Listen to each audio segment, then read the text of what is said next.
Hello friends, మరో కొత్త రెసిపీతో మీ ముందుకు వచ్చేసాను. ఆనియన్ కర్రీ చపాతీకి కానీ రోటీ కానీ కాంబినేషన్గా ఉంటే సూపర్గా ఉంటుందండి. ఇది చిన్నపిల్లలు కూడా చాలా ఇష్టంగా తింటారు.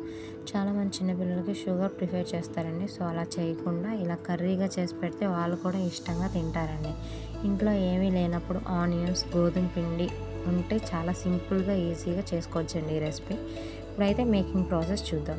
ముందుగా మనం సన్నగా తరుక్కుని ఉల్లిపాయలను పక్కన పెట్టుకోవాలి. ఆ తర్వాత ముందుగా స్టవ్ వెలిగించి కడాయి పెట్టి 3 టేబుల్ స్పూన్ ఆయిల్ వేసి బాగా వేడెక్కేంత వరకు ఉంచాలి. అందులోనే పోపులు వేసి బాగా చిట్పట్లాడే వరకు ఉంచాలి.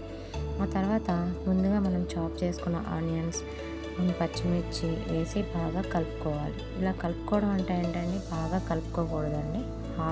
హాఫ్ మినిట్ కలుపుకుంటే సరిపోతుందండి. అందులో 1 స్పూన్ సాల్ట్ వేసుకొని కలుపుకోవాలి.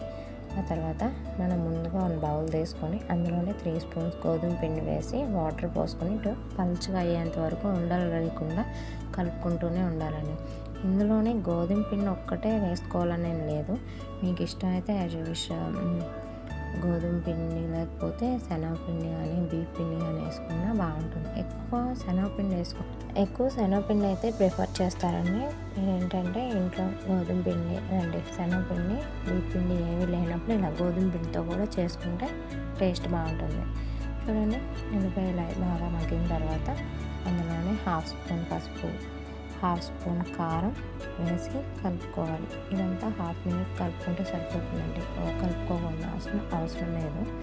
అందులోనే 1 గ్లాస్ ఆఫ్ వాటర్ పోసి స్టవ్ అనేది హై ఫ్లేమ్లో పెట్టుకోవాలండి. చూడండి, ఇలా వాటర్ పోసుకొని కలుపుకున్న తర్వాత ఇలా వచ్చిన తర్వాత మనం ముందుగా ప్రిపేర్ చేసిన కన్సిస్టెన్సీ వేసి కలుపుకుంటూనే ఉండాలి. కన్సిస్టెన్సీ వేసుకున్నాకనే స్టవ్ అనేది లో ఫ్లేమ్లో పెట్టి గరిటతో తిప్పుతూనే ఉండాలి. అలా అని పలుచగా కాదు, అలా అని చిక్కగా కాకుండా ఇలా మీడియంలో ఉంటే సరిపోతుంది.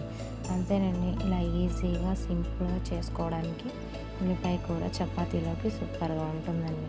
మీరు కూడా నేను చెప్పిన ఇంగ్రీడియంట్స్తో ప్రాసెస్తో మీరు ట్రై చేసి ఎలా ఉందో కామెంట్ చేసి చెప్పండి. Thank you for watching. Please subscribe my channel.